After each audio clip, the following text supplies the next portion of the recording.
BSF ৪ Rohingya এবং ২ ভারতীয় দালালকে ধর্মনগর থানার পুলিশের হাতে হস্তান্তর করল। গতকাল ১৪ মার্চ ১৯৯ নং ব্যাটালিয়ন বিএসএফ অর্থাৎ সীমান্ত সুরক্ষা বাহিনীর গোয়েন্দা দপ্তরের খবরের ভিত্তিতে ধর্মনগর আইএসবিটি থেকে ৪ জন বাংলাদেশের রোহিঙ্গাকে আটক করতে সক্ষম হয়।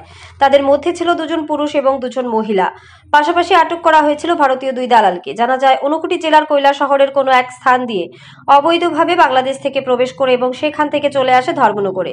উদ্দেশ্য ছিল ধর্মনগর থেকে বহিরাজ্যে যাওয়ার। ধর্মনগর থানার ভারপ্রাপ্ত আধিকারিক স্মৃতিকান্ত বর্ধনের কাছ থেকে জানা যায়, ৪ জন বাংলাদেশের রোহিঙ্গা এবং ২ জন ভারতীয় দালালকে আটক করে সীমান্তরক্ষী বাহিনীর জওয়ানেরা কৈলা শহরের হেডকোয়ার্টারে নিয়ে যায় জিজ্ঞাসাবাদের জন্য এবং আজ ১৫ মার্চ ধর্মনগর থানায় ধৃত ৬ জনকে হস্তান্তর করা হয়।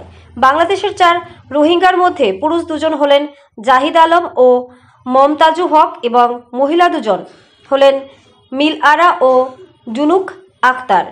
ভারতীয় দালাল ২ জন হল আব্দুল মুনিন ও কামরাং হোসেন। উভয়েরই বাড়ি ঊনকোটি জেলার কৈলা শহরে। আগামীকাল ৪ জন বাংলাদেশের রোহিঙ্গা এবং ২ জন ভারতীয় দালালকে আদালতে পাঠানো হবে বলে জানান ধর্মনগর থানার ভারপ্রাপ্ত আধিকারিক স্মৃতিকান্ত বর্ধন।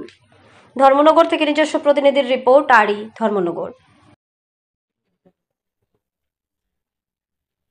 আজকে কিছুক্ষণ আগে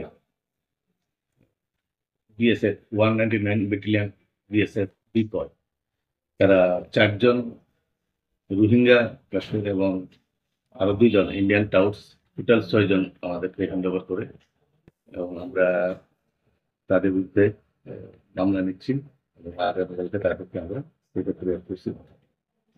জানতে পারছি তাদের কাছ থেকে তারা গতকাল আইএসবিটি থেকে তারা এই ৬ জনকে অ্যারেস্ট করতে সক্ষম হয়েছিল এবং ইন্টারভিউশনের পরে তারা আমাদেরকে রোহিঙ্গা এবং টাউটস আমাদেরকে হ্যান্ড ওভার করে এবং একটা স্পেসিফিক এফআইআর।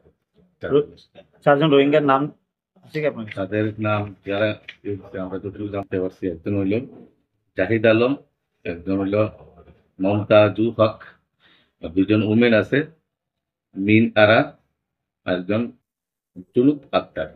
এই হলো তারা ৪ জন রোহিঙ্গা। আর ২ জন যে ইন্ডিয়ান টাউট আছে তারা আব্দুল মুনিম এবং একজন আছে কামরান হাসান। বাংলাদেশের কোন জায়গা থেকে এসছে কি জানতে পারছেন?